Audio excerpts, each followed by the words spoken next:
ರಾಜ್ಯದಲ್ಲಿ ಮತದಾರರ ಪಟ್ಟಿ ವಿಶೇಷ ಸಮಗ್ರ ಪರಿಷ್ಕರಣೆ ಎಸ್ಐಆರ್ ಪ್ರಕ್ರಿಯೆಯಲ್ಲಿ ಅಕ್ರಮ ನಡೆಯುತ್ತಿದ್ದು, ಈ ಬಗ್ಗೆ ಸೂಕ್ತ ಕ್ರಮ ಕೈಗೊಳ್ಳಬೇಕೆಂದು ಆಗ್ರಹಿಸಿ ರಾಜ್ಯದ ಎನ್ಡಿಎ ನಾಯಕರು ಕೇಂದ್ರ ಸಚಿವ ಪ್ರಹ್ಲಾದ್ ಜೋಶಿ ನೇತೃತ್ವದಲ್ಲಿ ಬೆಂಗಳೂರಿನಲ್ಲಿಂದು ರಾಜ್ಯ ಚುನಾವಣಾ ಆಯೋಗದ ಆಯುಕ್ತರಿಗೆ ದೂರು ಸಲ್ಲಿಸಿದರು.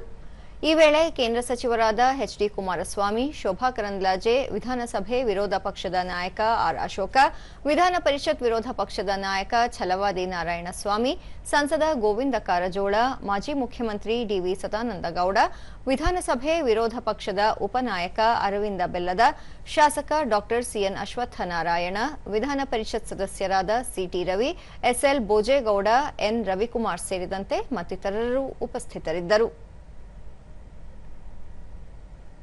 ಬಳಿಕ ಸಚಿವ ಪ್ರಹ್ಲಾದ್ ಜೋಶಿ, ರಾಜ್ಯದಲ್ಲಿ ಎಸ್ಐಆರ್ ಪ್ರಕ್ರಿಯೆಯಲ್ಲಿ ತೀವ್ರ ಅಕ್ರಮ ನಡೆಯುತ್ತಿರುವುದರಿಂದ ವಿಶ್ವಾಸಾರ್ಹವಲ್ಲದ ಹಾಗೂ ದೋಷಪೂರಿತ ಮತದಾರರ ಪಟ್ಟಿ ಸೃಷ್ಟಿಯಾಗುವ ಅಪಾಯವಿದೆ.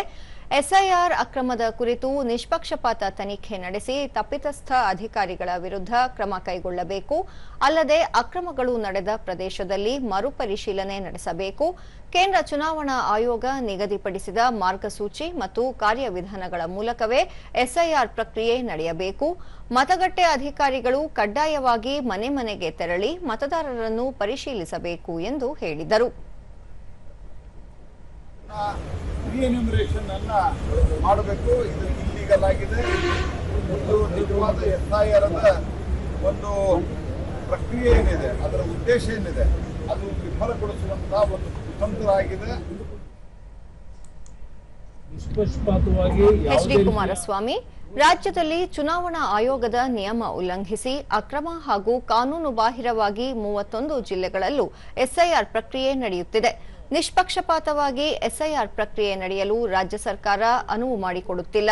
ಬಿಎಲ್ಒ ಹಾಗೂ ಇತರ ಅಧಿಕಾರಿಗಳ ಮೇಲೆ ಒತ್ತಡ ಹೇರುವ ಮೂಲಕ ತಮಗೆ ಅನುಕೂಲವಾಗುವಂತೆ ನಡೆದುಕೊಳ್ಳುತ್ತಿರುವ ಸರ್ಕಾರ ಎಸ್ಐಆರ್ ಹೆಸರಿನಲ್ಲಿ ದ್ರೋಹ ಎಸಗುತ್ತಿದೆ ಎಂದು ಟೀಕಿಸಿದರು.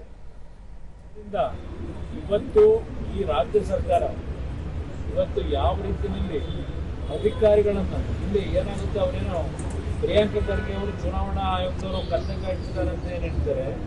ಚುನಾವಣಾ ಆಯೋಗದವರು ಯಾವ ನಿಯಮಾವಳಿಗಳನ್ನ ಈ ಒಂದು ಪ್ರಕ್ರಿಯೆಯಲ್ಲಿ ಅಳವಡಿಸ್ಕೊಳ್ಬೇಕು ಅಂತಕ್ಕಂಥ ಗೈಡ್ಲೈನ್ಸ್ ಏನು ಕೊಟ್ಟಿದ್ದಾರೆ, ಅದೆಲ್ಲವನ್ನ ಗಾಳಿಗೆ ತೂರಿ ಇಲ್ಲಿ ಇರ್ತಕ್ಕಂಥ ರಾಜ್ಯದ ಅಧಿಕಾರಿಗಳು ಯಾವ ರೀತಿಯಲ್ಲಿ ಸರ್ಕಾರದ ಒಂದು ಖುಷಿ ಪಡಿಸ್ತಕ್ಕಂಥ ರೀತಿಯಲ್ಲಿ ಅಕ್ರಮಗಳನ್ನು ನಡೆಸ್ತಾ ಇದ್ದಾರೆ. ಇದೆಲ್ಲ ಜಗಜ್ಜಾಹಿರವಾಗಿದೆ. ಆರ್ ಅಶೋಕ, ರಾಜ್ಯ ಕಾಂಗ್ರೆಸ್ ಸರ್ಕಾರ ಎಸ್ಐಆರ್ ಪ್ರಕ್ರಿಯೆಯನ್ನು ಸರಿಯಾಗಿ ನಿರ್ವಹಿಸುತ್ತಿಲ್ಲ, ಚುನಾವಣೆ ಸೂಚನೆಯ ನಿಯಮಗಳನ್ನು ಪಾಲಿಸುತ್ತಿಲ್ಲ, ತಮಗಿಷ್ಟ ಬಂದಂತೆ ಎಸ್ಐಆರ್ ಪ್ರಕ್ರಿಯೆ ನಡೆಸುತ್ತಿದ್ದು ಈ ಮೂಲಕ ತಮ್ಮ ಅಲ್ಪಸಂಖ್ಯಾತ ಮತ ಬ್ಯಾಂಕ್ ಹೆಚ್ಚಿಸಿಕೊಳ್ಳುತ್ತಿದೆ. ಕರ್ನಾಟಕ ಸರ್ಕಾರ ಮತಪಟ್ಟಿ ಪರಿಷ್ಕರಣೆ ಹೆಸರಿನಲ್ಲಿ ಸಂಪೂರ್ಣ ಅಕ್ರಮದಲ್ಲಿ ತೊಡಗಿದೆ ಎಂದು ಆರೋಪಿಸಿದರು. They are provoking, they are doing, they are misusing the government officials. That's why I think tomorrow we will go to meet National Election Commissioner also. Tomorrow, I think.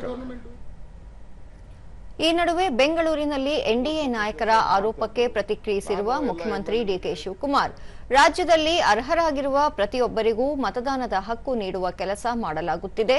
ಚುನಾವಣಾ ಆಯೋಗದೊಂದಿಗೆ ಕೈಜೋಡಿಸಿ ಅವರ ಸೂಚನೆಯಂತೆ ಕಾರ್ಯನಿರ್ವಹಿಸಲಾಗುತ್ತಿದೆ. ಇದು ನಮ್ಮ ಜವಾಬ್ದಾರಿಯೂ ಆಗಿದೆ. ಆದರೆ ಪ್ರತಿಪಕ್ಷದವರು ವಿನಾಕಾರಣ ಟೀಕೆ ಮಾಡುತ್ತಾ ಇದರಲ್ಲಿ ರಾಜಕೀಯ ಮಾಡುತ್ತಿದ್ದಾರೆ. ಈ ರೀತಿಯ ಟೀಕೆಗಳು ಸಾಯುತ್ತವೆ, ನಮ್ಮ ಕೆಲಸಗಳು ಮಾತ್ರ ಉಳಿಯುತ್ತವೆ. ಎಸ್ಐಆರ್ ಸ್ಥಗಿತ ಮಾಡುವುದು ಸರ್ಕಾರದ ಕೆಲಸವಲ್ಲ ಎಂದು ಹೇಳಿದರು. ಟೀಕೆ ಮಾಡ್ತಾ ಇದ್ದಾರೆ, ಟೀಕೆ ಮಾಡೋರಿಗೆ ಬೇಡನಕ್ಕಾಗ್ತದ? ಎಲಬಿಲ್ಲ ನಾಲಿಗೆ ಮಾಡಲಿ ಟೀಕೆ. ನಾನು ಹೇಳಿದ್ದೇನೆ ಹಿಂದೆ, ಟೀಕೆಗಳೆಲ್ಲ ಸಾಯ್ತವೆ, ನಮ್ಮ ಕೆಲಸಗಳು ಉಳಿತವೆ ಅಂತ. ಸೊ ಅವ್ರು ಮಾಡೋಂಥ ಟೀಕೆಗಳ ಸತ್ತೋಗ್ತವೆ, ನಾವು ಮಾಡೋಂಥ ಕೆಲಸ ಉಳಿತದೆ. ಈ ರಾಜ್ಯದ ಮತದಾರರಿಗೆ ಎಲ್ಲರೂ ಕೂಡ ಹಕ್ಕನ್ನು ಕೊಡಬೇಕು ಅನ್ನೋದು ನಮ್ಮ ಸರ್ಕಾರದ ಏನು. ನಾವು ಇದನ್ನ ನಮ್ಮದೇ ಆದಂಥ ವಿರೋಧ ಇದ್ರೂ ಕೂಡ ನಾವು ಇದಕ್ಕೆ ಗೌರವ ಕೊಡಬೇಕು ಅಂತೇಳಿ ಸಂವಿಧಾನದಲ್ಲಿ ರಕ್ಷಣೆ ಮತದಾನದ ಹಕ್ಕನ್ನು ಪ್ರತಿಯೊಬ್ಬರು ಕೂಡ ಮಾಡ್ತಾ ಇದೀವಿ. ಆ ಡ್ಯೂಟಿ ನಾವು